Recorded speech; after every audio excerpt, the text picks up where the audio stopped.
ஹalleluya ஹalleluya ஹalleluya. கர்த்தருடைய பரிசுத்த நாமத்திற்கு மகிமையும் ஸ்தோத்திரம் உண்டாவதாக.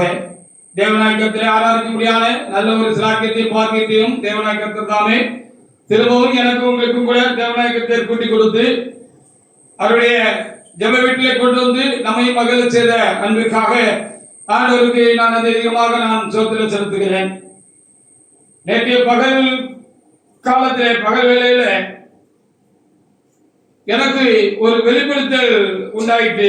நான் ஒரு வெளிப்படுத்தலை கண்டேன். அதற்காக என் ஆண்டவரே நான் ஸ்தோத்திரிக்கிறேன். ஒரு ரட்சிக்கப்பட்ட ஒருவர் இருக்கிறார், நான் காண்கிறேன். அவரை ஒரு பாவம் அணுகுகிறது, அந்த பாவம் அவரை தொடுபடியாக அணுகுகிறது. அவர் விலகிக் கொள்கிறார். இப்படி ஒரு வெளிப்படுத்தல் எனக்கு பகல் வேளையிலே தேவனாகிய கர்த்தர் எனக்கு கொடுத்தார். அதற்காக என் தேவனாகிய கர்த்தரை நான் ஸ்தோத்திரிக்கிறேன். தேவன் ஏதோ சொல்ல வருகிறார் என்று நான் உணர்ந்து தேவனுடைய முகத்தை நான் நோக்கி பார்க்க ஆரம்பித்தேன். அப்பொழுது தேவன் என்னோடு கூட எனது உள்ளத்தில் அவர் பேசினார். அதற்காகவும் என் தேவனை நான் ஸ்தோத்திரிக்கிறேன். இந்த மனிதர் பாவத்திற்கு விலகினது அவருடைய செய்கையா அல்லது தேவனுடைய செய்கையா என்று ஒரு கேள்வி கேட்டார். அதற்காக என் தேவனை நான் ஸ்தோத்திரிக்கிறேன். அங்க ரட்சிக்கப்பட்ட அந்த மனிதனை, அந்த சகோதரனை ஒரு பாவம் அணுகுகிறது, அவர் விலகிக் கொள்கிறார்.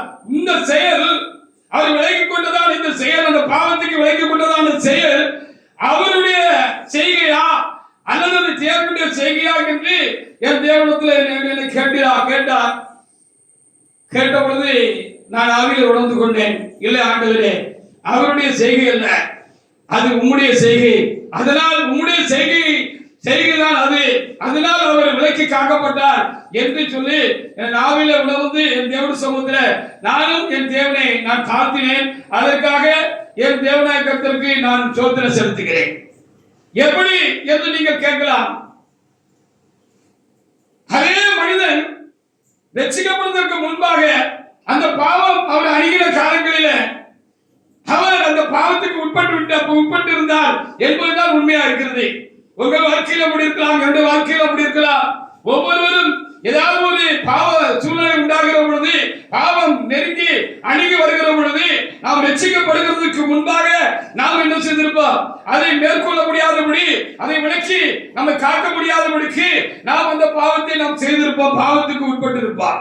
அப்படியானால் இப்பொழுது ரட்சிக்கப்பட்ட பிற்பாடு அந்த வெளிப்படுத்தலை கண்டது போல நானா இருக்கின்ற நீங்களா இருக்கின்றோம், நாம் இப்பொழுது பாவத்துக்கு விலகி நடக்கிறோம், விலகிக் கொள்கிறோம், காக்கப்படுகிறோம் என்று சொன்னால் அது நம்முடைய காரியம் அல்ல, அது தேவனுடைய செய்கை என்று சொல்லி கர்த்தர் எனக்கும் சொன்ன அந்த நல்ல அருமையான வார்த்தைகளுக்காக என் தேவனாகிய கர்த்தரை நான் என்ன செய்கிறேன், அதிகமாக நான் ஸ்தோத்திரிக்கிறேன். அப்போ நாம் தேவனுடைய பிள்ளைகளாக, நாம் ரட்சிக்கப்பட்டிருக்கிற ஊழியக்காரன் தேவனுடைய பிள்ளைகளாக இருக்கிற நாம் தேவனுடைய சன்னிதானத்திலே, தேவனுடைய வீட்டிலே அவருடைய செய்கையாக இருக்கிறோம் என்று சொல்லி கர்த்தர் சரியாக எனக்கு புரிய வைத்தார்.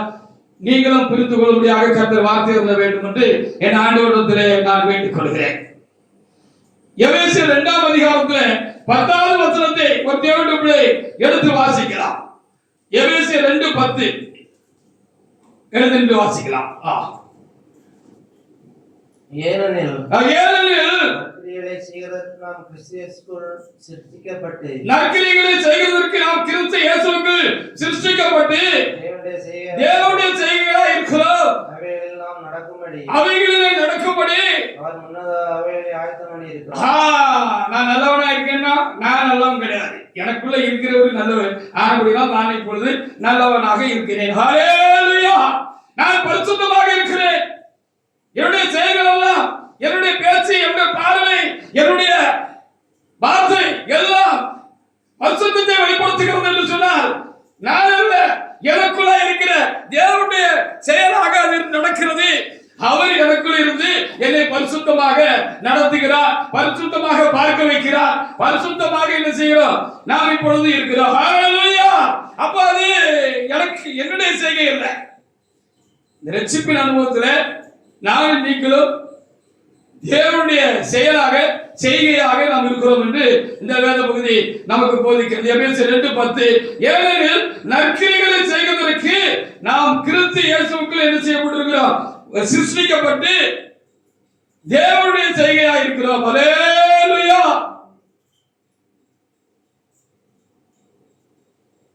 அதற்காக நாம் ஆண்டவருக்கு நாம் என்ன செய்யலாம்? அதிகமாக நாம் ஆண்டவருக்கு நன்றி செலுத்த வேண்டியவர்களாக இருக்கலாம். இதை பகிர்ந்து பிரித்து பார்த்து அது ஆவியில உணர்ந்து தெளிவோடு கூட நாமல்ல நமக்குள்ள இருக்கிற கர்த்தர் நம்மை இப்படி பயபக்தியோடு கூட பரிசுத்தத்தோடு கூட தேவனாகிய கர்த்தர் நமக்குள் இருந்து நம்மை நடத்துகிறார். நாம் அவருடைய செய்கையாக இருக்கிறோம். இது நமக்கு அல்ல என்று சொல்லி எப்பொழுது நாம் அதை பகுத்து பார்த்து தெளிவடையக்கூடிய தெளிவை தேவனாகிய கர்த்தர் எனக்கோ உங்களுக்கோ இல்ல ரட்சிக்கப்பட்ட ஒவ்வொருவருக்கும் கொடுக்கிறாரோ அப்பொழுது நாம் இன்னும் கர்த்தருக்குள் பெருக முடியும். அதற்காக என் ஆண்டவரே நான் சோதிக்கிறேன். ஒரு நல்லத்தனம் நன்மையான காரியம் என்னிடத்திலே காணப்படுகிறது எப்படி என்று சொன்னால் அது என்னுடையதல்ல, என் தேவனுடையது. என் தேவன் எனக்குள்ளிருந்து வெளிப்படுகிறார். அது அவருடைய செய்கையாக இருக்கிறது என்று நாம் விளங்கிக் கொள்ள வேண்டாம். ரொம்ப முக்கியமான ஒரு செய்தியாக இருக்கிறது. இது ஒரு ஆளுக்குரிய செய்தியாக இருக்கிறது. தேவனுடைய பிள்ளைகள், நான் சொல்லுகிறேன், எனக்கு விளங்குறதை நான் உங்களுக்கு சொல்லுகிறேன். உங்களுக்கு விளங்கும்படியாக நீங்கள் ஆண்டவரிடத்தில் என்ன செய்யுங்கள்? வேண்டிக் கொள்ளுங்கள். இது ரொம்ப ஒரு அவசியமான ஒரு செய்தியாக நான் உணர்கிறேன். அதற்காக தேவனாயகத்திற்கு நன்றி செலுத்துகிறேன். 1 கொரிந்தியர் 6ஆம் அதிகாரத்துல 17வது வசனத்தை நீங்க வாசித்து பாருங்க. தேவனும் நாமும் ஒன்றா இருக்கிறோம் என்று சொல்லப்பட்டிருக்கிறது. இப்ப தேவன் வேற, நாம் வேற இல்லை. நாம் ரட்சிக்கப்பட்ட பிற்பாடு தேவனும் நாமும் தனித்த வேறு வேறாக இல்லை. நாமும் தேவனும் என்ன செய்கிறோமா? ஒன்றாக ஒரே ஆவியாக இருக்கிறோம் என்று சொல்லி அந்த வேத பகுதியில என்ன செய்யப்பட்டிருக்கிறது? எழுதப்பட்டிருக்கிறது. வாசித்து பாருங்க. 1 கொரிந்தியர் 6:17 ஒரு தேவனுடைய பிள்ளை எடுத்து வாசிக்கலாம். அப்படியே கர்த்தரோடு இசைந்திருக்கிறவனும் அவருடனே கூட ஒரே ஆவியா இருக்கிறோம். தேவனும் நாமும் ஒன்றா இருக்கிறோம். தேவனும் நாமும் ஒன்றா இருக்கிறோம். ஆனபடியாலே நிறைய நேரங்களிலே அவருடைய செய்கையாக நாம் இருக்கிறோம், அவருடைய செயலாக நாம் இருக்கிறோம் என்பதை நாம் சரியாக புரிந்து கொள்ள முடியாமல் என்ன செய்து விடுகிறோம்? நாம் இப்பொழுது பரிசுத்தமாக இருக்கிறோம், நாம் இப்பொழுது உண்மை உள்ளவர்களாக இருக்கிறோம், நாம் இப்பொழுது பயபக்தி உள்ளவர்களாக இருக்கிறோம், நாம் தேவனுக்கு பிரியமான ஆராதனை செய்கிறோம், தேவனிடத்தில் நமக்கு ஒரு ஊக்கமான அன்பு உண்டாயிருக்கிறது என்று நம்மை நினைத்துக் கொண்டிருப்போம் என்று சொன்னால் அது இல்லை என்று சொல்லி நீங்கள் புரிந்து கொள்ள வேண்டும். தேவன் நாமும் ஒன்றாயிருக்கிறபடினாலே அவருடைய செய்கையாக நாம் இப்பொழுது இருக்கிறோம். நம்மிடத்தில் பரிசுத்தம் வெளிப்படுகிறது என்று சொன்னால் அது நம்முடைய பரிசுத்தம் அல்ல, அது தேவனுடைய பரிசுத்தமா இருக்கிறது. நம்மிடத்தில் பயபக்தி உண்டாயிருக்கிறது என்று சொன்னால் முன்னாலே இல்லை, ரட்சிக்கப்படுவதற்கு முன்னாலே இல்லை. இப்பொழுது நாம் பயபக்தி உள்ளவர்களாக இருக்கிறோம் என்று சொன்னால் அது தேவனுடைய செய்கையா இருக்கிறது. தேவனுடைய நாமம் ஒன்றா இருக்கிறபடினாலே தேவனுடைய செய்கையாக நாம் இருக்கிறோம். நம்மிடத்தில் காணப்படுகிற நல்ல காரியங்கள் எல்லாம் தேவனுடையவர்கள், அது தேவனுடைய செய்கையாக இருக்கிறது என்று சொல்லி நாம் மனதில் சரியா புரிஞ்சு வச்சுக்கிட்டோம்னா இன்னும் ஆவிக்குரிய காரியத்தில் நம்ம வளர்கிறதுக்கு அது ஏதுவாக இருக்கும் என்று தேவனாகிய கர்த்தர் நமக்கு சொல்கிறார். யோவான் 10:30 பாருங்க. எப்படி வாசிங்க. யோவான் 10:30 எல்சாமி சொன்னார் பாருங்க. எப்படி நாமும் தேவனும் ஒன்றா இருக்கிறோம், நானும் பிதாவும் ஒன்றா இருக்கிறோம் என்று சொன்னார். பிதா வேற, குமாரன் வேற இல்ல, ரெண்டு பேரும் ஒண்ணுதான், ஒன்றா இருக்கிறோம் என்று சொல்லி ஆண்டவர் சொன்னார். இதான் ஒன்றா இருக்கிற அனுபவம். வாசிங்க. யோவான் 10:30 நானும் பிதாவும் ஒன்றா இருக்கிறோம் என்று சொன்னார். இங்கிலீஷ் பைபிள்ல I and Father is one அப்படின்னு எழுதப்பட்டிருக்கிறது. ஹalleluya. நானும் பிதாவும் என்ன செய்கிறோம்? ஒன்றாக இருக்கிறோம் என்று அங்கே எழுதப்படுகிறது. பல வேளைகளில் நம்மளிலே காணப்படும் இந்த நல்ல கிரியைகள் எல்லாம் நாம் செய்கிறோம் என்று நாம் நினைத்து விடுகிறோம். தேவன் நமக்குள்ளாக இருந்து அவைகளை நடப்பிக்கிறார் என்று நமக்கு சரியாக விளங்குகிறது. ஹalleluya. அவன் வார்த்தை என்ன சொல்கிறது? வெளிப்படுத்தல் என்ன சொல்கிறது? வெளிப்படுத்துறவங்க கர்த்தருடைய வார்த்தை தருகிறார். அப்ப நீங்க இப்ப நல்லவங்களா இருக்கீங்க, அன்புள்ளவங்களா இருக்கீங்க, சாந்தமுள்ளவங்களா இருக்கீங்க, பயபக்தி உள்ளவங்களா இருக்கீங்க, அநேகருக்கு பிரயோஜனம் உள்ளவங்களா இருக்கீங்க. உங்களுக்கு அநேக தேவனை கண்டுகொள்கிறார்கள் அப்படின்னு சொன்னா தேவன் உங்களுக்குள் இருக்கிறபடினாலே என்று சொல்லி பார்க்கிறோம். தேவன் நமக்குள்ள இருந்து வெளிப்படுகிறார். நாம் தேவனுடைய செய்கையா இருக்கிறோம். அவருடைய செய்கையாக நாம் இருக்கும்படியாக தேவனாய் கர்த்தர் என்ன செய்திருக்கிறாரு?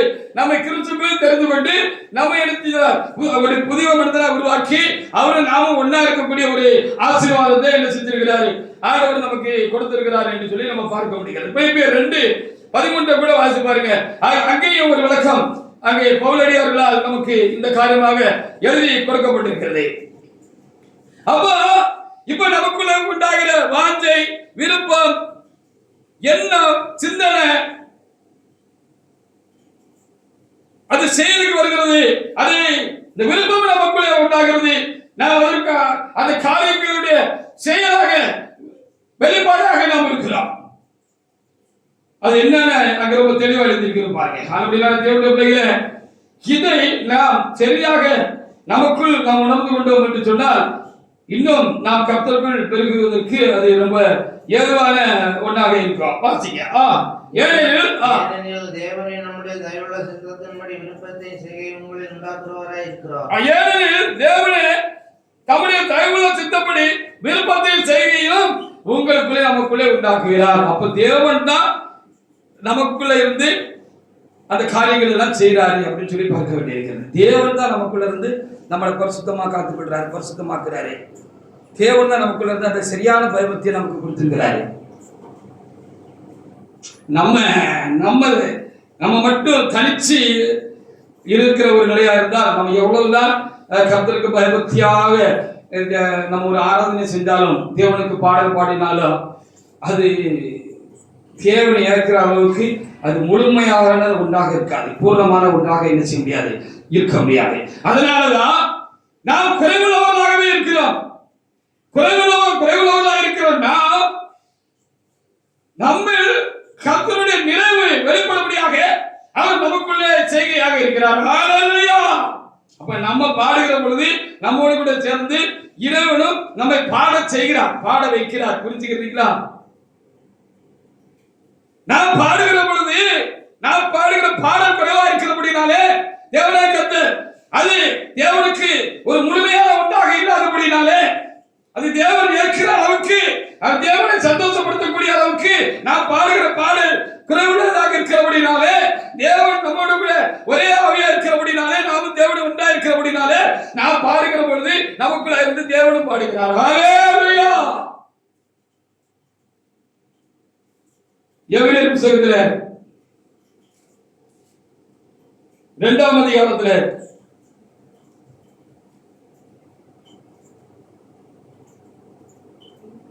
12-13 வசனங்களை வாசிப்பாங்க. உம்முடைய நாமத்தை என் சகோதரருக்கு அறிவித்து சபையின் நடுவில் உம்மை துதித்து பாடுவேன். என்றும் நான் அவரிடத்தில் நம்பிக்கையா இருப்பேன் என்றும் இதோ நானும் என் தேவனுக்கு தெரிய கொடுத்த பிள்ளைகளை என்றும் சொல்லி இருக்கிறார். இதோ நானும் என் தேவனுக்கு கொடுத்த பிள்ளைகள் என்று சொல்லி இருக்கிறார். அப்போ இயேசு கிறிஸ்து நம்ம கூட சேர்த்து நமக்குள்ள இருந்து பாடுகிறார். அதனால அந்த பாட்டு ஆசீர்வாதமா இருக்கு. தேவனுடைய நாமம் மகிமைப்படுகிறதாக இருக்கிறது. ஹல்லேலூயா. நிறைய இடத்துல வார்த்தை இதற்குள்ளாக கலந்து போன பொழுது அவன் தேவனாயிற்று, இயேசு கிறிஸ்து தேவனாயிற்று, அவன் தேவனாயிற்று, அவரே தேவனை பாடுகிறார் அப்படின்னு ஒரு கொஸ்டின் அதுக்குள்ள வந்துகிட்டே இருந்துச்சு. நமக்கு பாட தெரியாது, ஒரு பாட்டு படிப்பு தெரியுமா? பாட தெரியாது, உண்மை பாடுகிறோம் போல தேவனை பிரியப்படுத்துற மாதிரி, அவரை மகிமைப்படுத்துற மாதிரி, அவரை சந்தோஷப்படுத்துற மாதிரி, அவர் நம்மளை கலிகூறுகிற மாதிரி, நாம் அவர்களை கலிகூறுற மாதிரி நிறைவான ஒரு பாடலையோ ஒரு செயலையோ தேவனுடைய சமூகத்திலே நாம் செய்ய தகுதியற்றவர்களாக இருக்கிறோம். ஹல்லேலூயா. அதுக்காகவே தேவனாய் கர்த்தர் என்ன செய்தார்? இயேசுவை இந்த உலகத்திலே மனிதனாக பிறக்க செய்து அவர் மூலமாக, அதாவது சொல்லப்பட்டிருக்கிறார், நாம் கிறிஸ்து இயேசுவுக்குள் சிருஷ்டிக்கப்பட்டு நற்களை இப்படி நல்ல காரியங்கள்லாம் செய்கிறதுக்கு சிருஷ்டிக்கப்பட்டு தேவனுடைய செய்தார்கள். அப்போ இயேசு கிறிஸ்து நம்ம கூட சேர்ந்து பாடுகிற பொழுது, நாம அவர் ஒன்றா இருந்து பாடுகிற பொழுது அந்த பாடல் மகிமை உள்ளதாக இருக்கிறது. ஹalleluya. அப்போ என்ன உண்டாகுது? கர்த்தர் நமக்குள்ள என்ன செய்கிறார்? களி கூறுகிறபடினாலே நாமும் ஆவியிலே களி கூறுகிறோம், களி கூர்ந்து பாடுகிறோம். உங்களுக்கு விளங்குதா? அப்போ நம்மிடத்துல காணக்கூடிய எல்லா காரியங்களும் நம்முடையதல்ல, அது தேவனுடைய செயலாக செய்கையாக இருக்கிறது. அதுக்குதான் தேவன் மனுஷனாக வந்தார். தேவனை இப்படி பாடணும்பா அப்படின்னு நமக்குள்ள இருந்து பாட சொல்லி தருகிறார். எப்படி ஜெபம் பண்ணணும்னு நமக்கு தெரிய மாட்டேங்குது. நம்ம ஜெபம் பண்ணலாம். நம்ம ஜெபம் பண்ற காட்டிலும் நமக்குள்ள இருக்கிற பரிசுத்த ஆவியானவர் நமக்காக வேண்டுதல் செய்கிறது சரியா இருக்கும் அப்படின்னு சொல்லி நாம் வேத பகுதியில் என்ன செஞ்சிருக்கிறோம்? நம்ம வாசிச்சிருக்கிறோம் இல்லையா? வேத பகுதியில் நம்ம வாசிச்சிருக்கிறோம் தானே? ரோமர் புத்தகத்துல 8ஆம் அதிகாரத்துல 26 வாசி பாருங்க. அப்போ எந்த ஒரு நல்ல ஒரு நிறைவான ஒரு காரியம் நமக்குள்ள இருந்து வெளிப்படுது என்று சொன்னா, அது நமக்குள்ள இருந்து வெளிப்படல, நமக்குள்ள இருக்கிற ஆண்டவருடைய செயலாக அது இருக்கிறது. அது நம்மிடத்திலிருந்து வெளிப்படுகிறது. அப்ப அதுக்கு நம்ம சொந்தக்காரங்க இல்ல, ஆண்டவர் தான் அதுக்கு சொந்தக்காரங்க. வழங்குதா? ஹalleluya. இந்த தெளிவு ஒரு தேவனுடைய பிள்ளைக்கு விசேஷமா ஊழியக்காரர்களுக்கு வேணும், ரொம்ப அவசியமா இருக்கிறது. ஹalleluya. நான் பாடல, நான் ஆராதனை நடத்தல, எனக்குள்ள இருக்கிற தேவன் பாடுகிறார், எனக்குள்ள இருக்கிற தேவன் இசைக்கிறார், எனக்குள்ள இருக்கிற தேவன் ஆராதனை நடத்துறாரு, எனக்குள்ள இருக்கிற தேவன் பேசுறாரு, பிரசங்கிக்கிறாரு. ஹalleluya. அப்படிங்கிற அந்த தெளிவு எனக்குள்ள இருந்துச்சு அப்படின்னா அது நிறைவா இருக்கும். அப்ப இதுவரைக்கும் நான் பரிசுத்தமா இருக்கேன் அப்படின்னு தானே நினைச்சீங்க? ஓ, நான் ரொம்ப பரிசுத்தமா இந்த 40-50 வருஷத்துல பாவத்துல விழுந்துடாம பரிசுத்தமா நான் இருக்கேன், என்னை கர்த்தர் நடத்திருக்கிறார். நான் ஆராதனை நடத்தினா ஆராதனையில வல்லமை வெளிப்படுகிறது. ஹalleluya. இல்ல, போய் உன்னை நீ ஏமாற்றிக் கொண்டிருக்கிறாய். அது ஒரு ஆபத்தான ஒரு நிலை. நான் பேசுறேன்னா அப்படி சபை ஆவிக்குள்ளாயிரும். ஹalleluya. இல்ல, போய் நான் பேசுகிறேன், நான் தேவனுடைய செயலாக இருந்து பேசுகிறேன், தேவன் எனக்குள்ள இருந்து பேசுகிறார், தேவன் எனக்குள்ள இருந்து ஆராதனை செய்கிறார், ஆராதனை நடத்துகிறார், தேவன் வெளிப்படுகிறார். நான் அல்ல, என்னுடைய தேவன் தான் என்னிடத்தில் வெளிப்படுகிறார், நான் அவருடைய செய்கையா இருக்கிறேன். ஹalleluya. எந்த அளவுக்கு நீங்க புரிஞ்சிருக்கிறீங்க, வளர்ந்து இருக்கிறீங்க உங்களுக்குள்ள?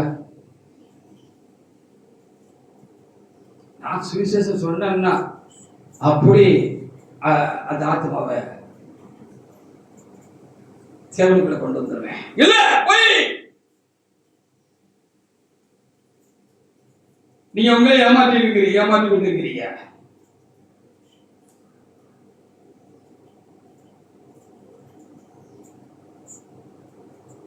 இது மனித செயல் அல்ல, இது தேவ செயலாக இருக்கிறது, தேவனுடைய செயலாக இருக்கிறது, செய்கையாக இருக்கிறது. எபேசியர் 2:8-9 வாசிச்சு பாருங்க. ஆரம்பமே கிருபைன்னா முடி கடைசி வரைக்கும் அது கிருபைதான். நாம் ரட்சிக்கப்பட்டது நம்முடைய செயல் அல்ல என்று வேதம் இருக்கிறது. நான் ரட்சிக்கப்பட்டிருக்கிறேன், நான் இப்பொழுது தேவனுடைய பிள்ளையாக ஊழியக்காரனாக இருக்கிறேன். இந்த கிருபையால் உண்டாயிருக்கிறது என்று சொன்னால் ஸ்டார்டிங் பாயிண்டே கிருபைனா, தொடர்கிறது கிருபை, முடிகிறது கிருபை, முடிவு புரிந்து அது கிருபை தான். ஹalleluya. பார்த்து பாருங்க பாப்போம். எபேசியர் 2:8-9 வசனங்களை வாசிக்கலாம். கிருபையினாலே விசுவாசத்தை கொண்டு ரட்சிக்கப்பட்டீர்கள். கிருபையினாலே விசுவாசத்தை கொண்டு ரட்சிக்கப்பட்டீர்கள். இது உங்களால் உண்டானதல்ல, இது தேவனுடைய ஈவு. ஒருவரும் பெருமை பாடாதபடிக்கு இது கிரியையினாலே உண்டானதல்ல. நான் வெளிப்படுகிறேனா, எனக்குள்ள இருக்கிற இறைவன் என்னிடத்திலிருந்து வெளிப்படுகிறாரா எந்த ஒரு செயலிலும். ஹல்லேலூயா.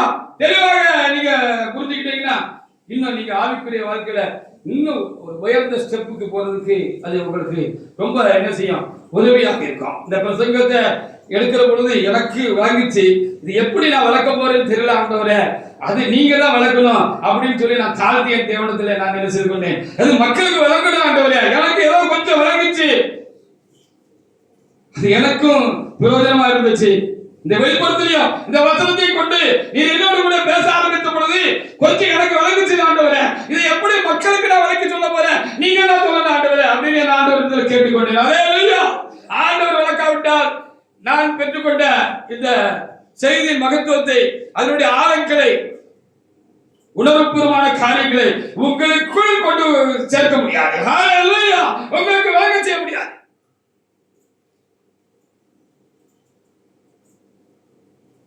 கிருபையினாலே விசுவாசத்தை கொண்டு ரட்சிக்கப்பட்டீர்கள் என்று சொல்லப்பட்டிருக்கிறது. ஹல்லேலூயா.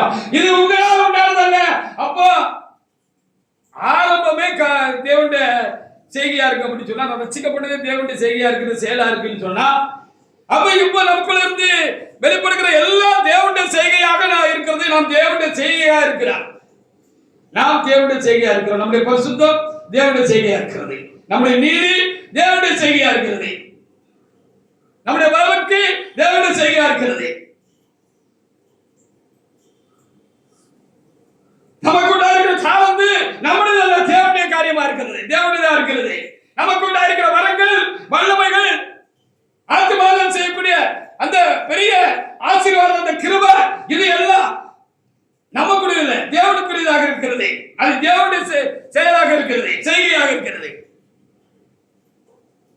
கிருபையினால் விசுவாசத்தை கொண்டு ரட்சிக்கப்பட்டு, விசுவாசமும் கிருபை அப்படின்னு ஒரு நாள் ஐயா பெரிய ஒரு நாள் ஒரு கன்வென்ஷன், ஒரு ஊழியர் மாநாடு நடக்கிற பொழுது மதுரையிலையா சேலத்திலான்னு தெரியல, ஞாயிற்றுக்கிழமை பிரசங்கம் பண்ணுகிற பொழுது இந்த வார்த்தையை சொல்லுகிற பொழுது டக்குன்னு இடைமறிச்சு இப்படி சொன்னாங்க, கிருபையினால் நீங்கள் விசுவாசத்தை கொண்டு ரட்சிக்கப்பட்டீர்கள், விசுவாசமும் கிருபை தான் அப்படின்னாங்க. அதை அவங்க உணர்ந்திருக்கிறாங்க. ஹல்லேலூயா. ஏன் சுவிசேஷம் எல்லாருக்கும் அறிவிக்கப்படுகிறது, சகட்டு வழிக்கு எல்லாருக்கும் நாம் சுவிசேஷத்தை அறிவிக்கிறோம். ஆனால் ஏதோ ஒரு சிலர் மாத்திரம் விசுவாசிக்க கிருபைப்பட்டிருக்கிறார்கள். அப்படிப்பட்டவர்கள் மட்டும்தான் ரட்சிக்கப்படுகிறார்கள். அதில் நானும் நீங்களும் இங்க இருக்கிற ஒவ்வொருத்தரும் விசுவாசிக்க கிருபை பெற்றிருக்கிறோம். விளங்குதா? விசுவாசம் கிருபை தான் சொன்னது. ஹல்லேலூயா. விசுவாசிக்க கிருபை கர்த்தர் கொடுத்தபடினாலே அந்த விசுவாசம் தேவனுடைய செய்கையாக நமக்குள்ளே உண்டாயிற்று. அதுபடினாலே நாம் தேவனை குறித்து, சபையை குறித்து, சத்தியத்தை குறித்து, இயேசுவை குறித்து, அவருடைய நீதிகளை குறித்து யாரோ ஒருவர் எனக்கோ உங்களுக்கோ அவர் அதை எடுத்து சொல்ல பொழுது அந்த விசுவாசம் நமக்குள்ளே வெளிப்பட்டது. ஹல்லேலூயா. அந்த விசுவாசத்தினாலே நாம் ரட்சிக்கப்பட்டிருக்கிறோம். அப்ப எப்படி? இப்ப எபேசியர் 2:10 திரும்ப வாசி பாருங்க. நான் அல்ல, என் தேவன் எனக்குள்ளே இருந்து வெளிப்படுகிறார். அவருடைய செயலாக, செய்கையாக, கிரியையாக நான் இருக்கிறேன். நான் நல்ல ஒரு ஊழியக்காரனா இருக்கிறேன் என்று சொன்னால் எனக்குள்ள இருக்கிற தேவன் நல்ல ஊழியத்தை என்னிலிருந்து செய்கிறார். ஹல்லேலூயா.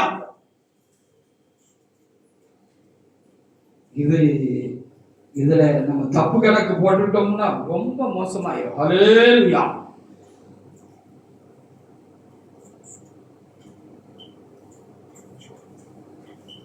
ஒன்று கொரிந்தியர் 1ஆம் அதிகாரத்திலே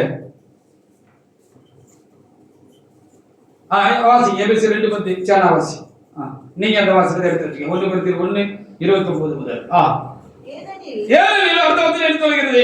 நற்கிரியைகளை செய்வதற்கு நாம் கிறிஸ்து இயேசுவுக்குள் சிருஷ்டிக்கப்பட்டு தேவனுடைய செய்கையாய், அவருடைய செயலாக இருக்கிறோம், செய்கையாக இருக்கிறோம். அவைகளில் நாம் நடக்கும்படி அவர் முன்னதாக அவைகளை ஆயத்தம் பண்ணி இருக்கிறார். சாலமோனை விசுவாசத்தை கொண்டு ரட்சிக்கணும். நேசமணிய விசுவாசத்தை கொண்டு ரட்சிக்கணும். விசுவாசத்தை கொண்டு ரட்சித்த பிற்பாடு அவனுக்குள்ள இருந்து இந்த ஸ்பெஷலான ஐட்டங்கள் எல்லாம் அவனுக்குள்ள இருந்து நம்ம செய்யணும் அப்படின்னு கர்த்தர் முன்னக்கூட்டி என்ன செஞ்சிருக்கிறாரு, திட்டம் போட்டு அதை நமக்குள்ள வச்சிருந்து அது நமக்குள்ள இருந்து இப்ப நடப்பிச்சிட்டு இருக்கிறார். வழங்குதா? ஹல்லேலூயா. ஐயா பிரசங்கம் தீயா இருக்கு. ஐயா பிரசங்கம் பண்ணாருன்னா கடந்த பல பரிசுத்தவான்களை பத்தி நம்ம அப்படி பேசியிருக்கிறது தானே. ஐயாவோட பிரசங்கம் அப்படி கிருன்னு என்ன செய்யும், நமக்குள்ள ஒரு வேலை செய்யும். அது அப்படியே நம்மள அந்த பிரசங்கத்துக்குள்ளேயே கொண்டு போயிடும் அப்படின்னு நம்ம சொல்லி இருக்கிறோம்ல. ஹல்லேலூயா. அது தேவனுடைய செயல், அவருடைய திறமை இல்லை, இல்லை என்னுடைய திறமை இல்லை. ஒரு நாள் பேசிக் கொண்டிருக்கிற பொழுது ஒரு காரியம் சொன்னா, ஒரு குறிப்பிட்ட பரிசுத்தவானை அவர் சொல்லி, பெரிய பிரசங்கத்தை விட இந்த ஐயா பிரசங்கம் ரொம்ப சூப்பரா இருக்கும் அப்படின்னு சொன்னார். ஹல்லேலூயா. இருந்திருக்கலாம், அது அவருக்கு அளிக்கப்பட்ட கிருபை, அவருக்குள்ள கர்த்தர் தம்மை வெளிப்படுத்தின காரியம் அது. ஹல்லேலூயா. அவருடையதல்ல, என்னுடையதல்ல, உங்களுடையதும் அல்ல. நல்ல தெளிவா வாங்கிக்காங்க. அவருடையதும் அல்ல, என்னுடையதும் அல்ல, உங்களுடையதும் அல்ல. உங்களுக்குள்ள இருக்கிறது, உங்களுக்குள்ள இருந்து வெளிப்படுகிற காரியம் தேவனுடைய செயலாய் செய்கையாக நாம் இருக்கிறோம். நான் இப்ப அவருக்கு சொன்னேன், அப்படி அந்த ஐயா பிரசங்கம் எனக்கு ரொம்ப அப்படி பிடிக்கும். அப்படி நம்மளை அப்படியே அப்படி என்ன சொல்றதுன்னு தெரியல, ஒரு வார்த்தை வர மாட்டேங்குது. அப்படிதான் இருக்கும். ஹல்லேலூயா. ஆனா பெரிய பிரசங்கம் எப்படி இருக்குன்னா ஆவிக்குரியவங்களுக்கு தெரியும். ஹல்லேலூயா. ரொம்ப அப்படியா எதுக்கு போலையா ஏத்த இறக்கமா அப்படி நமக்குள்ள அப்படி ஒரு காரியம் உண்டாக்குற மாதிரி இல்லாத மாதிரி இருக்கும். ஆனால் ஆவிக்குரிய பிரசங்கமாக இருக்கும், பெரிய பிரசங்கம். ஹல்லேலூயா. ஆவிக்குரியவர்களுக்கு அது விளங்கும், அவங்களுக்கு பிடிக்கும்.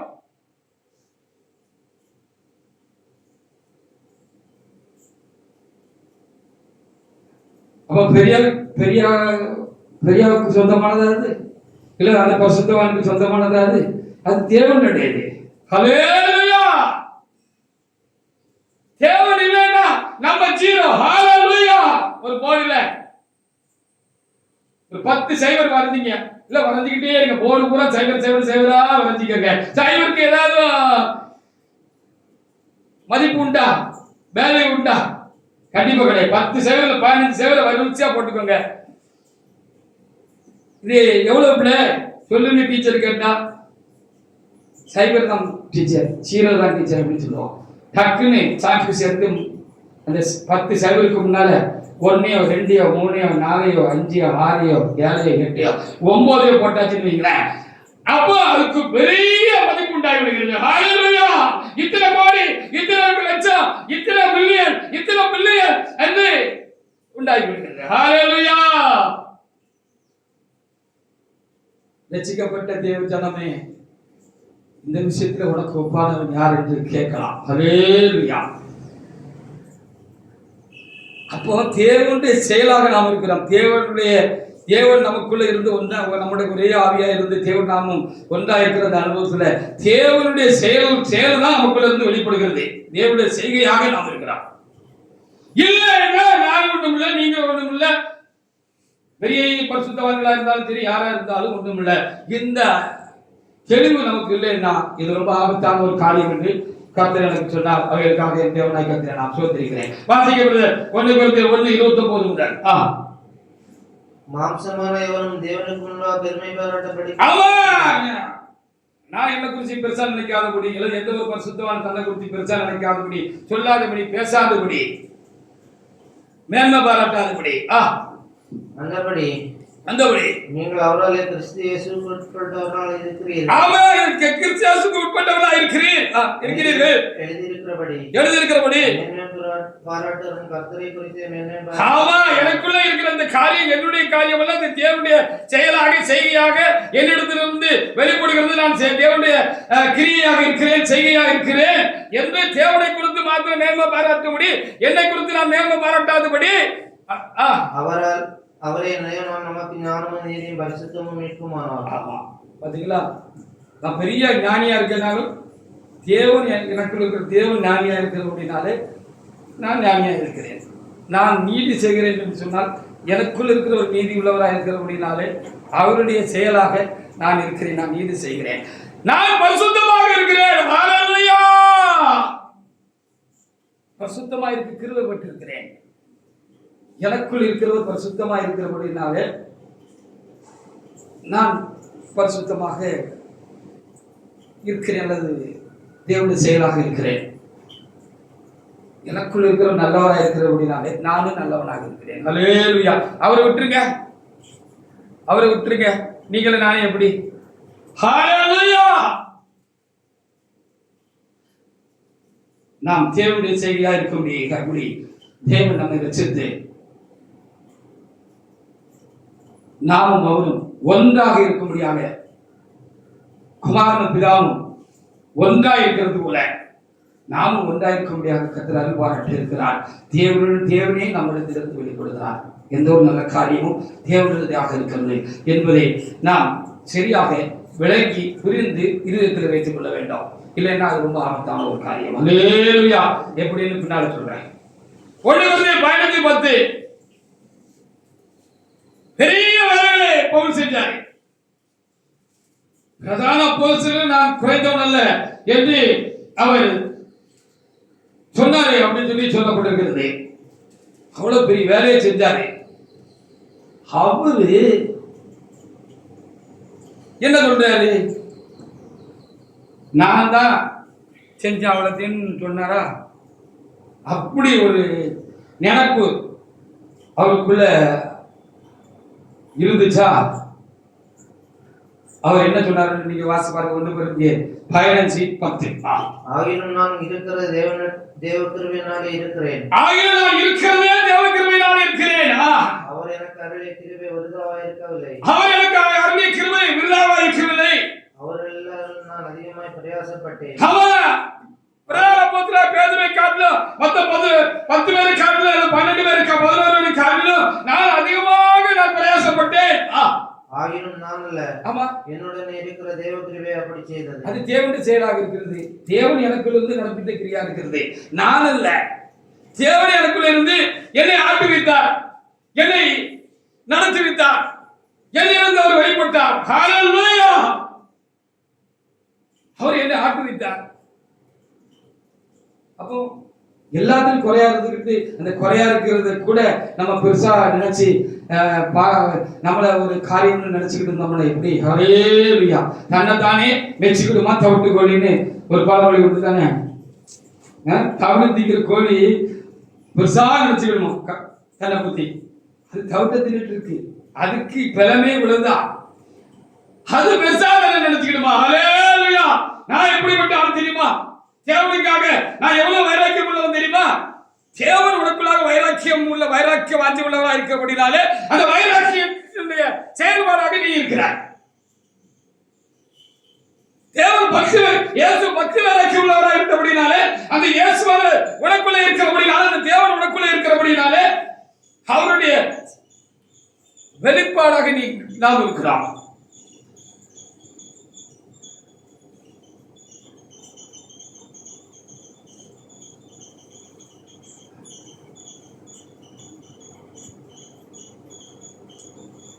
பெரிய வேலை செஞ்சவர் நான் செய்யலப்பான்னு உண்மையை ஒத்துக்கிட்டாரு. ஹல்லேலூயா. நான் செய்யல, எனக்குள்ள என்னை ஆட்கொண்ட, என்னை ஆண்டு கொண்ட, எனக்குள்ளா இருக்கிற, என்னோடு ஒன்றாக இருக்கிற என்னுடைய தேவன் தம்முடைய கிரிகளை என்னிடத்திலிருந்து நடப்பித்தார். நான் ஒண்ணு நடப்பிக்கலாம் அப்படின்னு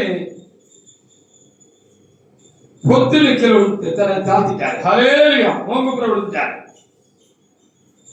கொலோசியர் 1:28-29 கூட அவர் என்ன சொல்றாரு பாருங்க.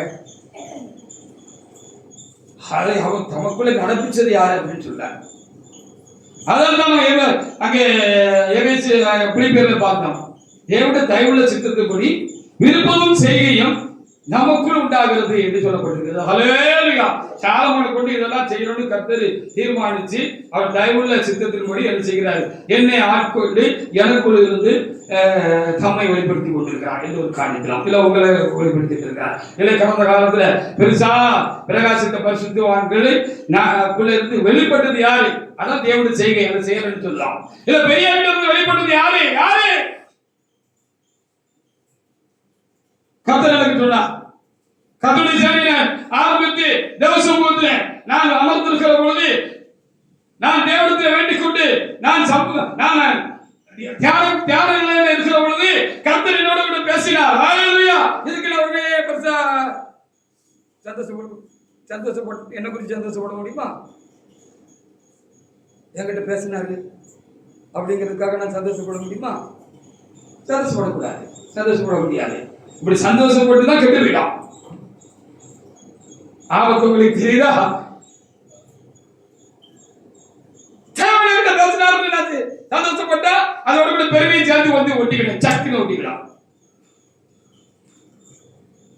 தொகை முடிஞ்சு போச்சு. பெரிய ஆபத்து பார்த்தீங்களா? அப்போ கர்த்தர் கிட்ட பேசினாரு. மரியா கிட்ட ஒரு விசேஷித்த வல்லமை இருக்கு. நல்ல கவனமா கவனிச்சுக்கணும்.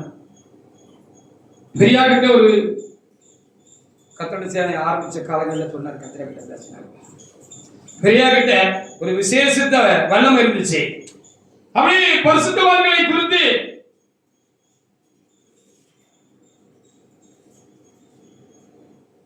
ஒரு காரியம் சொன்னார். பரிசுத்தவான்கிட்ட அடுத்து இருந்த அந்த பரிசுத்தவான்கிட்ட ஒரு விசேஷித்த கிருபை இருந்துச்சு அப்படின்னு நான் சொன்னார். ஹalleluya. அப்ப அந்த விசேஷித்த வல்லமை ஏன் தலைமையிலிருந்து வெளிப்பட்டுச்சு? ஒரு பவர் இருந்துச்சுல. ஹalleluya. அது எதுக்கு வெளிப்பட்டுச்சு? அவரை கொண்டு தேவன் சபையில் போய் எழுப்பி அதை நடத்துவதற்கும் அதை ஆளுகை செய்வதற்கும் அந்த பவரை அவங்களுக்குள்ள ஆண்டு வச்சிருந்தார். ஹalleluya. அது தேவனுக்கு, அது அவங்க டியூட்டிக்கு அது தேவையா இருந்துச்சு. அதனால அந்த விசேஷித்த அந்த வல்லமையை கர்த்தர் அவங்களுக்குள்ள இருந்து அவங்ககிட்ட இருந்து வெளிப்பட்டாரு. அந்த வல்லமை அவங்ககிட்ட இருந்து வெளிப்பட்டுச்சு. ஹalleluya. அது பெரியாவுடைய சொந்த சரக்கு இல்ல. இப்படி சொல்லுகிறதுக்காக நான் என்ன தாழ்த்துகிறேன், உங்களுக்கு விளக்குறதுக்காக சொல்றேன். அது பெரியாவுடைய சொந்த சரக்கு இல்ல. அவனை தெரிந்து கொள்வதற்கு அது தேவனால் கையளிக்கப்பட்ட ஒன்றா இருந்தது. அது தேவன் அவனுக்குள்ள இருந்து நடப்பித்தார். தேவனுடைய செய்தியாக ஐயா இருந்தாங்க, பெரியா இருந்தாங்க. விளங்கிக்கிறீங்களா? அதுதான் சொன்னாரு. தலைமையிடத்தில் ஒரு விசேஷித்த ஒரு வல்லம் இருந்துச்சு, பரிசுத்தவான்கிட்ட ஒரு விசேஷ கிருபை இருந்துச்சுன்னு சொன்னாங்க. அந்த கிருபை இருக்கு உங்களையும் என்னையும் லட்சிப்புகளை நடத்துறதுக்கு, உங்களையும் என்னையும் கர்த்தருக்குள்ள ஊக்குவிக்கிறதுக்கு, உங்களை என்னையும் தேவனுக்குள்ள பயபக்தி அடைய செய்வதற்கு, உங்களை என்னையும் தேவனை நெருங்கி சேர வைப்பதற்கு அப்படி ஒரு கிருபை அவங்ககிட்ட, ஒரு விசேஷத்த கிருபை இருந்தது. ஹalleluya. இல்லைன்னு சொல்ல முடியாது. அவங்க டியூட்டிக்கு கர்த்தர் அதை அவங்களுக்கு கொடுத்து அவங்களுக்கு இருந்து அந்த கிருபையை வெளிப்படுத்தி இருந்தாங்க. அது அவர்கள் தேவையான செயலாக இருந்தாங்க. அதான் உண்மை. அவங்களுக்கு சொந்த சரக்கு கிடையாது. இப்போ நல்லா புரிஞ்சுக்கோங்க. நீங்க இப்படித்தான் ஓட்ட விட்டுட்டோம், கோட்டையும் விட்டுட்டோம். அது தேவனுடைய காரியமாக்கும். ஹalleluya. இந்த ரெண்டு இடத்துல இருந்த ரெண்டையும், அந்த விசேஷத்த வல்லமையும் அந்த விசேஷத்த அந்த கிருபையும் நான் கர்த்தருடைய சேனைக்கு தருகிறேன் என்று கர்த்தர் எனக்கு சொன்னார். ஹalleluya. ரெண்டையும் ஒரே இடத்துல கொண்டு வர போறேன். அந்த கிருபையும் அந்த விசேஷத்த கிருபையும் அந்த விசேஷத்த வல்லமையும் கர்த்தருடைய சேனையில வந்து இனி வரும் நாட்களிலே அது வெளிப்படப்பட்டு கர்த்தர் அன்றைக்கு சொன்னார். இன்றைக்கும் பிரசங்கத்தின் தேவையா இருக்கிறபடினால விலகிக் கொள்வதற்காக கர்த்தர் ஆவியானவர் சொல்லுகிறார் என்று நான் புரிகிறேன், உணர்கிறேன். ஹalleluya. அதுக்காக கர்த்தருடைய சேனையை என்ன கொண்டு எழுப்பினாரு. எனக்கு அந்த விசேஷத்த வல்லமையும் அந்த விசேஷத்த கிருபையும் தருவேன் சொல்லியிருக்கிறாரு அப்படின்னு சொல்லி நான் சந்தோஷப்பட்டு என்ன இருக்கு. ஐயா விட்டு போன அந்த டியூட்டிய செய்தி நிறைவேற்று ரெண்டு ஒரே இடத்துல இருக்க வேண்டியது அவசியமா இருக்கிறது. முந்தி பிரிச்சு வச்சிருந்தாரு, இனி அது ரெண்டு ஒரே இடத்துல இருக்க வேண்டியது அவசியமா இருக்கிறது. அதனால அதை தருவேன் இருக்கிறாரு. தருகிற பொழுது அதை பெற்றுக்கொள்வோம். ஹalleluya. அதுக்கு என்ன பணம் போடுறாருன்னு கூட நான் வச்சுக்கிறேன். ஹalleluya. ஹalleluya. அது வெளிப்படுகிற நாளுக்காக கர்த்தர் என்னை பக்குவப்படுத்துகிறார், புடமிடுகிறார். தேவனுடைய செயலாக யோசேப்பு இஸ்ரவேல் ஜனங்களுக்கு எகிப்திலே தேவனுடைய செய்கையாக அவர் வெளிப்படுவதற்காக அவரை தேவனாய் கர்த்தர் எழுதினார். அவரை அதுவரைக்கும் அவருடைய ஆத்துமாவை இருமை அடைபட்டு வைத்திருந்தார் என்று சொல்லி நாம் வேதத்தில் பார்க்கிறார். காலம் வந்த பொழுது அவரை தேவனை விடுதலை ஆக்கினார். அவர் இஸ்ரவேலுக்கு மகிமையும் ஆசீர்வாதமாக அவர் இருந்தார். அது தேவனுடைய செய்கை. ஹalleluya! அது யோசிக்கப்படுவது அல்ல, ஒரு தனி மனிதனுக்குரியது அல்ல, எனக்குரியது அல்ல. இல்ல மக்களத்தில் ஏதோ விசேஷத்த காரியம் காணப்படுகிறது. ஒரு ஹெல்பிங் மென்டாலிட்டி ரசிக்கப்பட்ட தேவ ஜனங்களிடத்தில் காணப்படுது. இல்ல ஒரு பக்திவராக்கியம், சபையை கொடுத்த ஒரு பக்திவராக்கியம் உங்களுக்குள்ள காணப்படுகிறது. சத்தியத்துல நீங்க உண்மையா இருக்கிறீங்க, உறுதியா இருக்கிறீங்க. அது தேவனுடைய செயல், தேவனுடைய செய்கையாக நாம் இருக்கலாம். அப்படி இருக்கும்படி தேவனுடைய கருத்து முன்னமே அதை ஆயத்தப்படுத்தி இல்லாக்களை என்னிலிருந்து உங்களிலிருந்து அதை என்ன செய்கிறார், நடப்பிக்கிறார். ஹalleluya! இது புரிஞ்சுக்கிடாம தான் தப்பு பண்ணிட்டான். புரிஞ்சுக்கிடாதனாலதான் தப்பாயிட்டு. கொலோசர் 1:28-29 வாசிச்சா வாசி.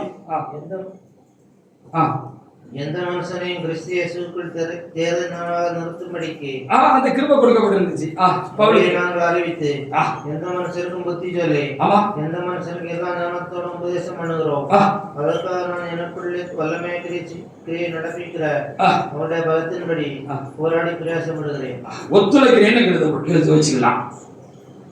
எந்த மனுஷனை கிறிஸ்து இயேசுக்குள் தேர்ந்தவனாக நிறுத்தும்படிக்கு அவரே நாங்கள் அறிவித்து எந்த மனுஷனுக்கு புத்தி சொல்லி எந்த மனுஷனுக்கும் எல்லா ஞானத்தோடும் என்ன செய்கிறோம், உபதேசிக்கிறோம்.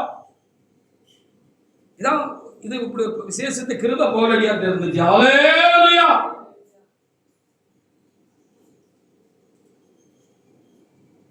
அதற்காக நான் எனக்குள்ள வல்லமையாய் கிரியை நடப்பிக்கிற அவருடைய பலத்தின்படி அவருக்குள்ள இருந்து இந்த வல்லமையா கிரியை நடப்பிக்கிறது இறைவனாக்கும். இறைவனுடைய செயலாக வெளிப்பாடாக பவுல் இருந்தார். ஹalleluya! வெளியா இருந்தாங்க, அல்லது பரிசுத்தவான்கள் இருந்தாங்க. இல்ல நான் இருக்கிறேன், நீங்கள் இருக்கிறீங்க. நாம் தேவனுடைய செய்கையாக இருந்தோம், இருக்கிறோம், இருப்போம், இருக்கணும். என்ன உயர்த்துறதுக்கு ஒண்ணு இல்லை. அதான் இல்லை, ஏதாவது முள்ளு மாதிரி நமக்கு ஏதாவது ஒண்ணு பவுலுக்கு வச்சிருக்க மாதிரி ஆண்டவர் எல்லாரும் வச்சிருப்பார். நான் என்னை உயர்த்தாதபடிக்கு என்னை குற்றம் சாத்தானாக அது இருந்தது. அது எனக்கு முள்ளு மாதிரி இருந்துச்சு, அது குத்திக்கிட்டே இருந்துச்சு அப்படின்னு சொல்லி பவுல் சொல்றாரு. ஹalleluya! அப்ப போராடி பிரயாசப்படுகிறேன் என்று சொன்னா அவரோட ஒத்துழைக்கிறேன்னு அர்த்தம். அவ்வளவுதான். அவரோட ஒத்துழைக்கிறது நம்ம வேலை. பரிசுத்தமா இருக்கணும் ஆண்டவரே அப்படின்னு அவர் கூட ஒத்துழைச்சா நாம் பரிசுத்தமா இருப்போம். உங்களோட வல்லமை, சித்தப்படியான வல்லமை என்கிட்ட இருந்து வெளிப்படணும். ஆராதனை மகிமை வெளிப்படணும். ஆராதனை வல்லமையா இருக்கணும். தேவ சமூகத்தில் என்னிலிருந்து புறப்படுகிற வார்த்தைகள் கேட்கிற ஜனங்களுக்கும் பிரயோஜனமா இருக்கணும், எனக்கும் மன நிறைவாக திருப்தியாக இருக்கணும் அப்படின்னு அவரிடத்தில் வேண்டிக் கொள்கிறது ஒரு கிருபை. ஹalleluya! அப்படி கிருபையினால வேண்டிக் கொண்டு அவர்கிட்ட நம்ம தாழ்த்துகிறதும் ஒத்துழைக்கிறதும் தான் நம்மளுடைய காரணம். அதை குறித்து சந்தோஷப்படுறது பற்றாதீங்க. சந்தோஷப்பட்டு தான் தோத்து போயிட்டோம். புரிஞ்சுதா? ஏன் கடந்த காலத்துல நாம் தோத்து போயிட்டோம், தோத்து போனார்கள் என்பது இப்ப விளங்குதா உங்களுக்கு? இப்ப விளங்குதா?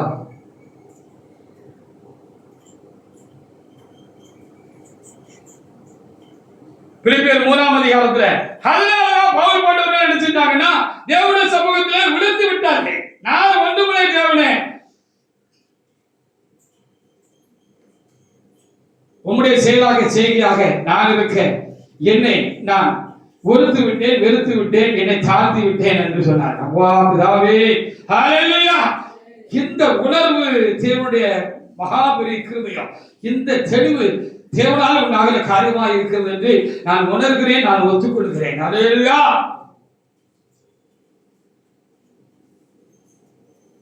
இதை அவர் தனக்குள் உணர்ந்ததனால்தான் அவரிலிருந்து கர்த்தர் வெளிப்பட்டார். ஹல்லேலூயா! பெரிய வேலைகளை அவருக்குள்ளிருந்து செய்தார், பெரிய செயல்களை கர்த்தர் என்ன செய்தார், அவருக்குள்ளிருந்து செய்தார். அதை விட ஒரு முக்கியமான ஒரு காரியம், இந்த பிரசங்கத்தை நான் தேவனுக்குள்ளாக ஆயத்தப்படுத்துகிறவர்கள் தனக்கு என்ன செய்யணுமா செய்யா தெரியுமா? அதனால இந்த புறக்கிரிகள் எல்லாம் விட்டுருங்க, தனக்குள்ளே அவர் வளர்ந்தாரு. ஹல்லேலூயா! நமக்குள்ள நம்ம வளரணும் தேவனுக்குள்ள. அப்படின்னா நாம இல்ல, நமக்குள்ள தேவனுடைய செயலாக நம்ம காரியங்கள் எல்லாம் இருக்கு. அப்படி நம்ம எப்போ தெளிவடைகிறோமோ, எப்போ நம்ம மனசு ஒத்துக்கொள்கிறதோ, எப்போ நம்ம மனசு அதை புரிஞ்சு கொள்ளுதோ, ஏற்றுக்கொள்கிறதோ, அப்ப இருந்துதான் நம்ம நமக்குள்ள வளருவோம், ஆண்டவருக்குள்ள வளருவோம். வளருதா? பாத்தீங்கன்னா பிலிப்பியர் 3:9 முதல் 12 வரைக்கும். நான் கிறிஸ்துவை ஆதாயப்படுத்திக் கொள்ளும்படிக்கும் நியாயப்பிரமாணத்தால் வருகிற நீதியை உடையவனாயிராமல். ஆமா, என்னுடைய செயல் என்று நான் எண்ணாதபடிக்கு. ஏன்னா நியாயப்பிரமாணம் என்ன சொல்லுது? நியாயப்பிரமாணம் என்ன சொல்லுது? அதன்படி செய்கிற மனுஷன் பிழைப்பான்னு சொல்லுகிறது. கிறிஸ்துவின் பிரமாணம் என்ன சொல்லுகிறது? நீ விசுவாசித்தா போதும்னு சொல்லுது. அது விசுவாசம் கிருபைன்னு நமக்கு சொல்லுது. ஹல்லேலூயா! அப்ப நியாயப்பிரமாணத்தின் காரியத்தின்படி இல்லாமல் வாசிங்க. நியாயப்பிரமாணத்தில் வருகிற சுயநீதியை உடையவனாயிராமல் கிறிஸ்துவை பற்றி விசுவாசத்தினால் வருகிறதும் விசுவாசம் மூலமாய் தேவனால் உண்டாயிருக்கிறதுமான நீதி உடையவனாயிருந்து கிறிஸ்துவுக்குள் இருக்கிறேன் என்று காணப்படும் அடிக்கும். கிறிஸ்துவின் செயலாக நான் இருக்கும்படிக்கு, என்னுடைய செயல் அல்ல, கிறிஸ்துவின் செயலாக இருந்து நான் அல்ல, எனக்குள் இருக்கிறான தேவன் என்னிலிருந்து வெளிப்படும்படியாக நான் என்ன செய்றேன்? வாசிங்க அடுத்த வசனம்.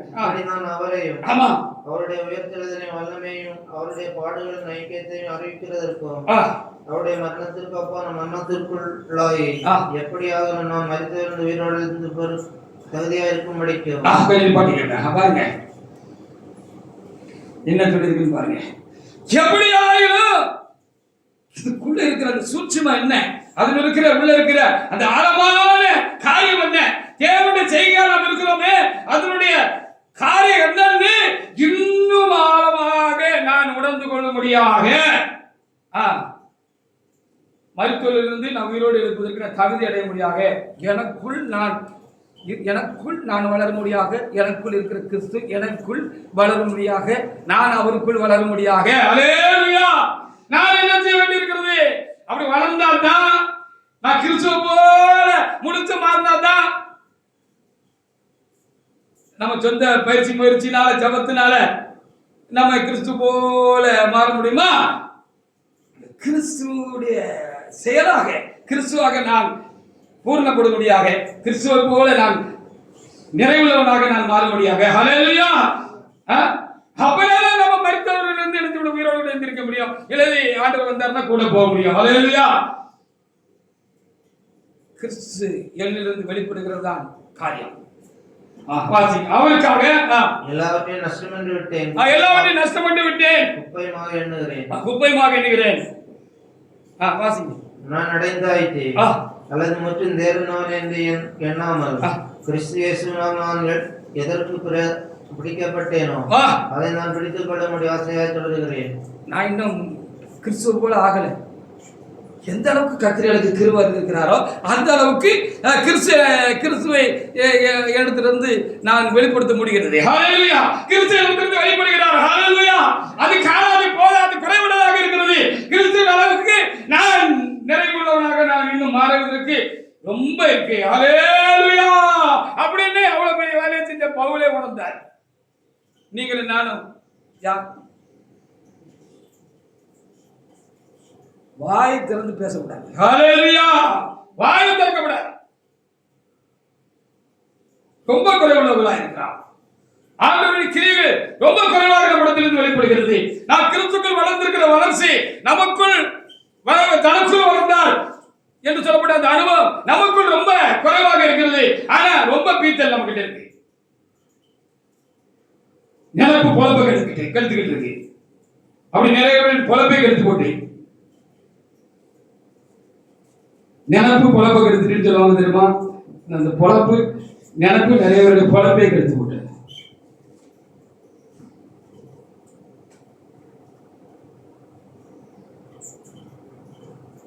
ரெண்டு கொரிந்தியர் 4:7 இது நம்முடையதல்ல என்கிற தெளிவும் பயமும் பவுலுக்குள்ள இருந்துச்சு. வாசிங்க 2 கொரிந்தியர் 4. இந்த மகத்துவமுள்ள வல்லமை எங்களால் உண்டாயிராமல் இந்த மகத்துவமுள்ள வல்லமை எங்களால் உண்டாகாமல் என்னுடைய செயல்பாடாக என்னுடைய காரியமாக இருக்காமல் தேவனால் உண்டாயிருக்கிறது. அது தேவனால் உண்டாயிருக்கிறது, தேவனுடைய செய்கையா இருக்கிறது. இப்ப வழங்குதா? விளங்குனா சோத்திரம். விளங்கணும் தேவனே, எனக்கு இன்னும் விளங்கலாம் தேவனே.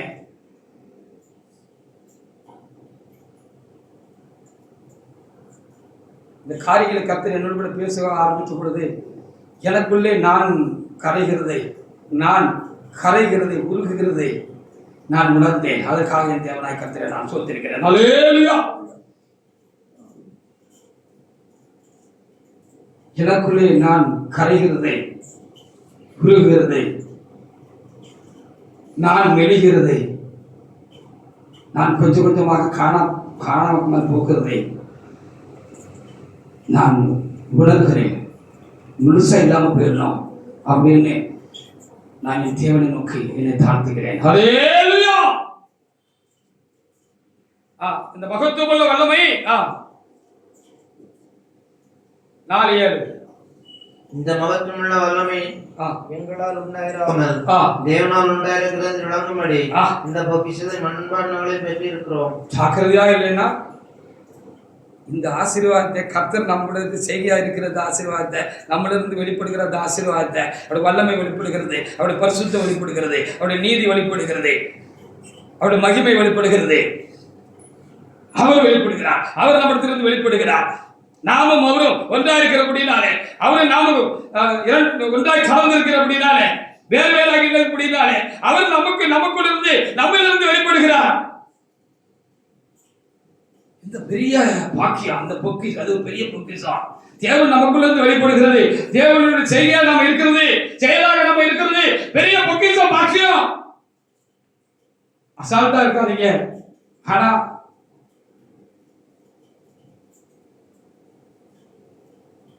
அது மண்பாண்டத்துல கொடுத்திருக்கிறாரு. ரொம்ப கவனமா பத்திரமா வச்சுக்கலன்னா பாத்திரத்தை விட்டுருவோம். ஹல்லேலூயா. 10 கிலோ உடைஞ்சிட்டுனா அதுக்கப்புறம் நீங்களும் வேஸ்ட், நானும் வேஸ்ட், யாரா இருந்தாலும் வேஸ்ட். ஒன்னும் பிரயோஜனம் கிடையாது. சரிதானே? ஒன்னும் பிரயோஜனம் கிடையாது. ஒண்ணுக்கும் பிரயோஜனம் கிடையாது. இப்படி எத்தனை பேருடைய நிலைமை மோசமாகி போயிருக்கிறது. கவனமாக வச்சுக்கல. மண்பாண்டங்களில் நாம் விட்டுருக்கிறோம். நல்ல தலையா இருந்து அது ஒரு திடப்பொருளா ஒரு தானிய தவசம் மாதிரி இருந்தா கூட, சுத்தமான தலையில இருந்தா கூட ஒரு தானிய தவசம்னா அப்படியே கூட்டி கட்டி கொஞ்சம் அள்ளிடலாம். அள்ளி என்னச்சியா பாத்திரம் தான் உடஞ்சு போச்சா? கிருபையின் பாத்திரம் உடஞ்சு போச்சே. கிருபை பாத்திரம் உடஞ்சு போச்சப்பா. கிருபை பாத்திரம் உடஞ்சு போச்சே. இனி எதுல அள்ளி வைப்ப? உடைஞ்ச பாத்திரத்தை ஒட்ட வச்சா அந்த பழைய பலன் இருக்காது தம்பி. பழைய பலன் இருக்காது, பழைய ஆசீர்வாதம் இருக்காது. அதே அது ஒரு திரவமா இருந்தா, லிக்விட் ஐட்டமா இருந்தா ஒண்ணும் பண்ண முடியாது. கர்த்தருடைய ஆசீர்வாதங்கள் தான் அப்படித்தான் இருக்கிறது. ஹல்லேலூயா. இந்த தெளிவு இல்லைன்னா நீங்க கோட்டை விட்டுருவீங்க, பெற்றுக்கொண்ட ஆசீர்வாதத்தை இழந்துருவீங்க. அநேகர் விழுந்து போனதுக்கு காரணம் அது தம்முடையது என்று அவர்கள் தமக்குள் நினைத்து தங்களை நிமிர்த்தினதுதான் அதுக்கு காரணம். ஹalleluya. அது தங்களோடது நினைச்சு இது சாத்தானுடைய வேலை.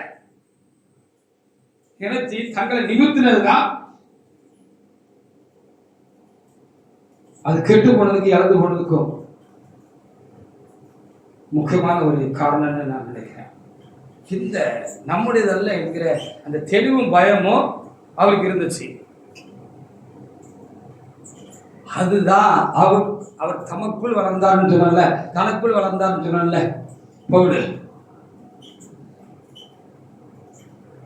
இந்த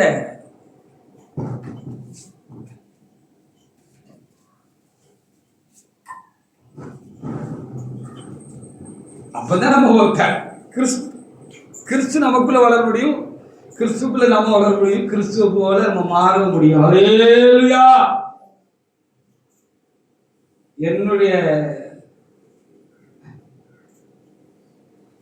என்னுடைய சாமர்த்தியம்னு நினைச்சிட்டோம்னா நாம் கிறிஸ்துக்குள்ள வர முடியாது. இறைவன் கொஞ்ச நாளைக்கு நமக்கு விளக்கட்டுங்கிறதுக்காக உடனே எதையும் எடுக்க மாட்டாரு. இருக்கும். கலாத்தியர் 6:17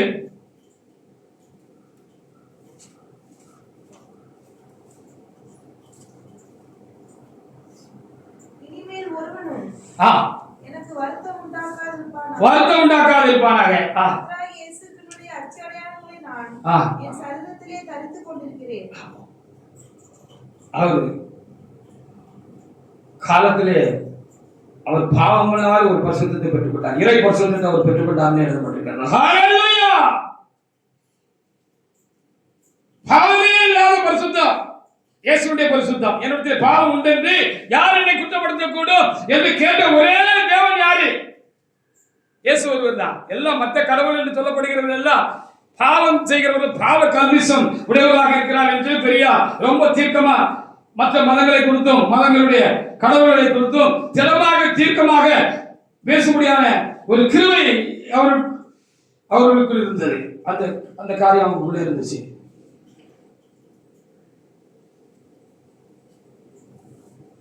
அப்ப பாவம் இல்லாத ஒரு பரிசுத்தம், அதான் பரிசுத்தத்தினுடைய நிறைவு, அது இயேசுவினுடைய நிறைவு. இயேசு அவருக்குள் பூரணப்பட்டிருந்தார்.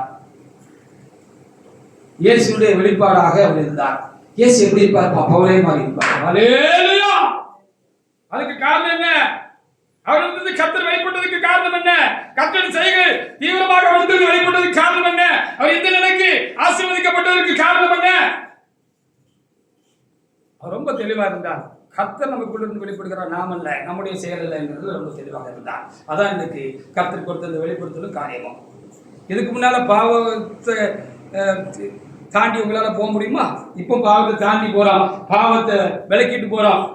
நம் மனம் பாவத்தை சிந்திக்காதபடி அதை தவிர்க்கப்படுகிறது. இல்ல பாவத்தை பார்க்காதபடி கண்களை விலக்கிக் கொள்கிறோம். யோசிப்பை போல பாவத்துக்கு விலகி நடக்கிறோம். பாவம் நம்மளை ஆள விட்டு விடவில்லை. இது தேவனுடைய செயலா இருக்கிறது, உள்ள இருக்கிற செய்யற வேலையா இருக்கிறது.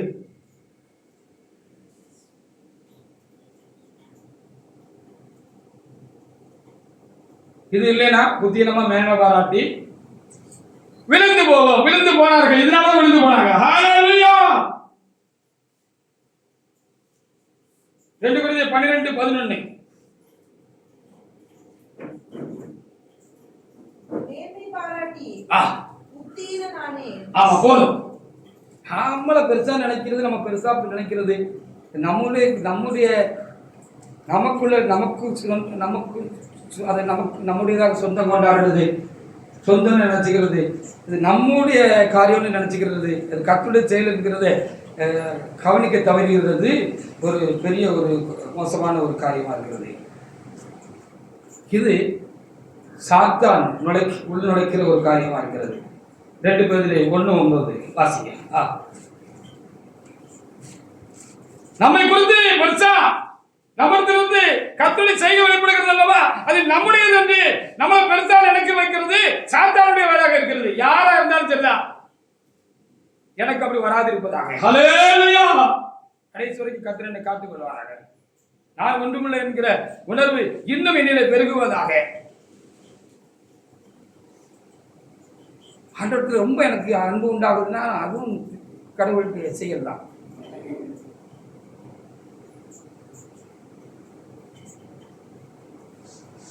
ரெண்டு பேர் 1:9. இவைகள் இல்லாத எவனும் அவன் முன் செய்த பாவங்களை தான் சுத்திகரிக்கப்பட்டதை மறந்து கடன் செருகி போன குருடனாய் இருக்கிறான். ஆகையால் சகோதரரே, உங்கள் அழைப்பையும் தெரிஞ்சவர்களின் உறுதியாகும்படி ஜாக்கிரதையுங்கள். இவளை நாம கிருபையா ரட்சிக்கப்பட்டோங்கிறத மறந்து போகிறது சாத்தாண்ட வேலை.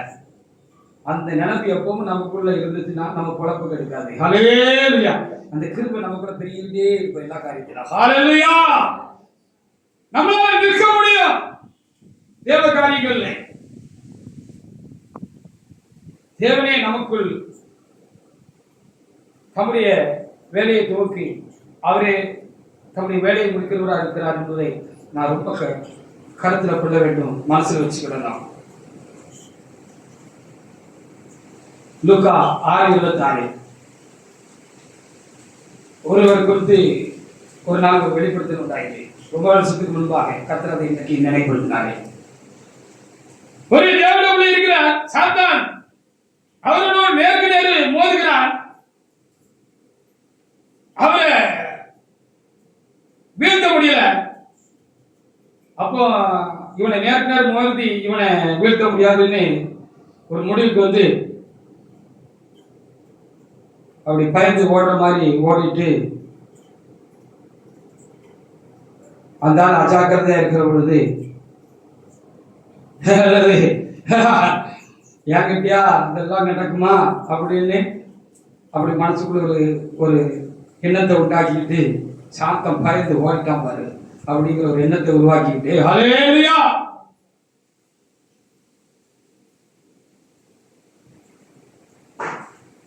அப்படி நினைக்கி அந்த ஆளை தள்ளிட்டு ஓடுற மாதிரி ஓடிட்டு பின்னால வந்து மூஞ்சி கூட தள்ளி விட்டான். ஹல்லேலூயா. இதுதான் கடந்த காலங்களில் திருச்சபையிலே நடந்திருக்கிறது. இனி நடக்கக்கூடாது என்பதற்காக என்னை சரியா கொட்டி போதிச்சு விளக்குதான் மோனே அப்படி எனக்கு போதிச்சு உங்களுக்கும் போதிக்கிறார் ஆண்டவர். ஹல்லேலூயா. என்ன என்ன என்ன பெருசா நினைக்கிறதுக்கு என்ன இருக்கு? லூக்கா 6:26. எல்லா மனுஷரும் உங்களை குறித்து புகழ்ச்சியாய் பேசும்போது உங்களுக்கு ஐயோ, அவர்களுக்கு தரிசிகளுக்கு அப்படியே செய்கிறார்கள். ஐயா நீங்க அப்படி, ஐயா நீங்க அப்படி, ஐயா அப்படி அப்படி, ஐயா நீங்க பேசுனா இப்படி, ஐயா அப்பா அம்மா ஐயா அவரை மூஞ்சி கூட தள்ளி விடுறோம்னு அர்த்தம். ஹல்லேலூயா. இப்படி நம்மளும் தள்ளி விட்டுட்டோம் நிறைய பேரை.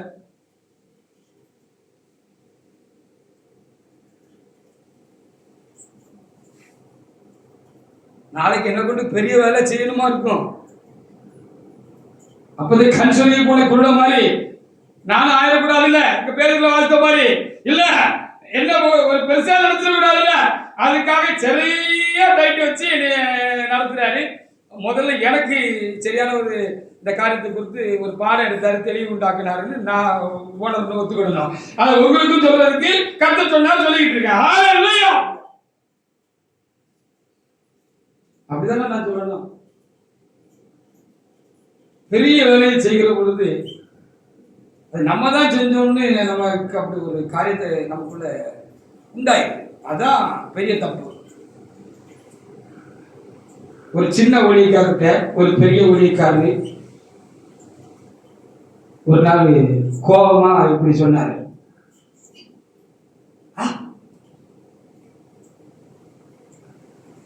நீ சமாதி பண்ண ஆத்மா ஏது? நீ சமாதி பண்ண ஆத்மா இது நாக பிரயாசப்பட்ட ஆத்மா.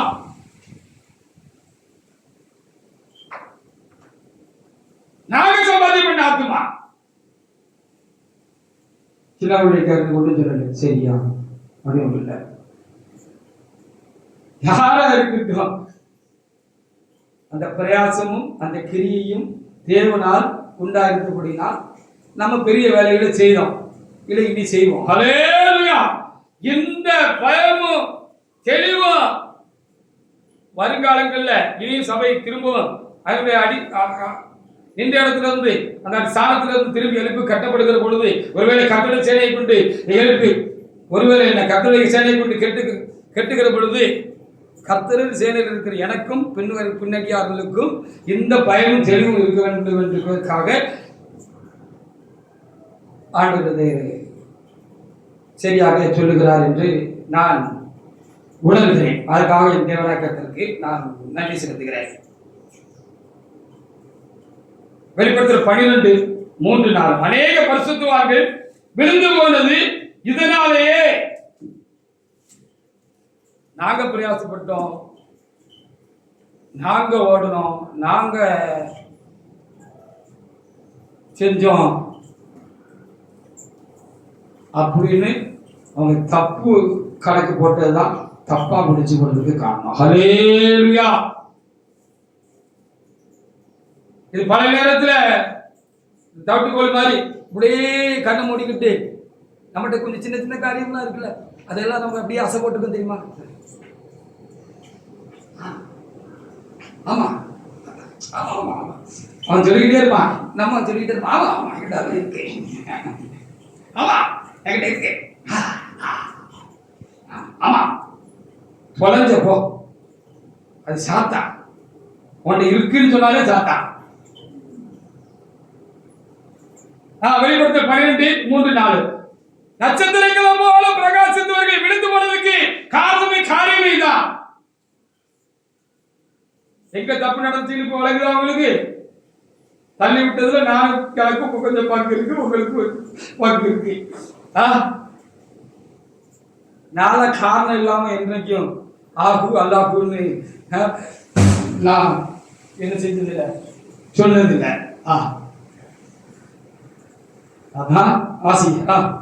அப்பொழுது வேறொரு அடையாளம் வானத்திலே காணப்பட்டது. 7 தலைகளையும் 10 கொம்புகளையும் 7 முடிகளையும் சிவப்பான வலு சர்ப்பம். அதன் வால் வானத்தின் நட்சத்திரங்களில் 3 பங்கை இழுத்தது. அவைகளை பூமியின் உலத்தளித்து பிரசவ வேதனைப்பட்டு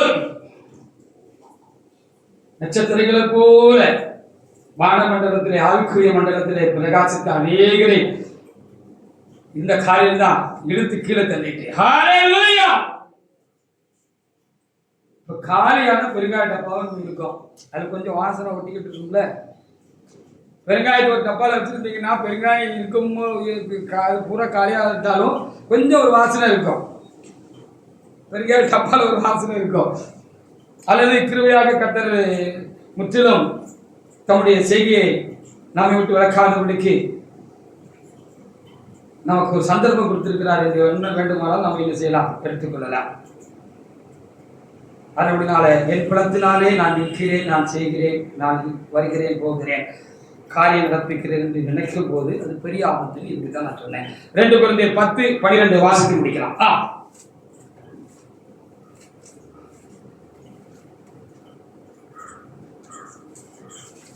2 Corinthians 10:12 ஆகிலும் தங்களை தாங்களே வெற்றிக்கொள்கிற சிலருக்கு நாங்கள் எங்களை சரியாகவும் ஒப்பிடவும் துணிய மாட்டோம்.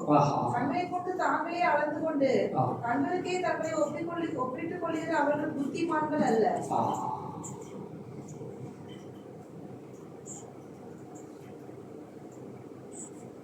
இது ஒரு ஆளுக்குரிய ஒவ்வொருடைய காரியம் இல்லை அப்படின்னு சொல்லப்பட்டிருக்கிறது.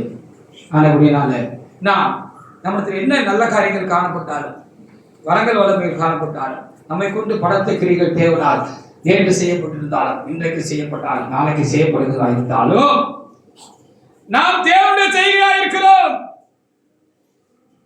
கிறிஸ்து இயேசுக்குள் நாம் சிருஷ்டிக்கப்பட்டு தேவனுடைய செய்கையா இருக்கிறோம். என்னை கொண்டு இதை செய்யப்படி முன்னக்கூட்டி அதை கர்த்தர் அதை ஆயத்தம் பண்ணி வைத்து எனக்குள்ளாக இருந்து அதை நடப்புகிறார் என்பதுதான் மெய். அது என்னுடையது என்று சொன்னால் அதை விட மோசமானது ஒன்றும் இல்லை, அது பொய். நாம் இந்த மனநிலையில கர்த்தருக்குள் தாழ்மையோடு காணப்படுவோமாக. எதற்காக என்னை உங்களை தேவனாய் கர்த்தர் பிடித்தாரோ அந்த காரியங்களை செய்து முடித்தவர்களாக நாம் நித்தியத்தில் போய் சேருவோமாக. கர்த்தர் இந்த வார்த்தைகளை ஆசீர்வதிப்பாராக. ஆமென்.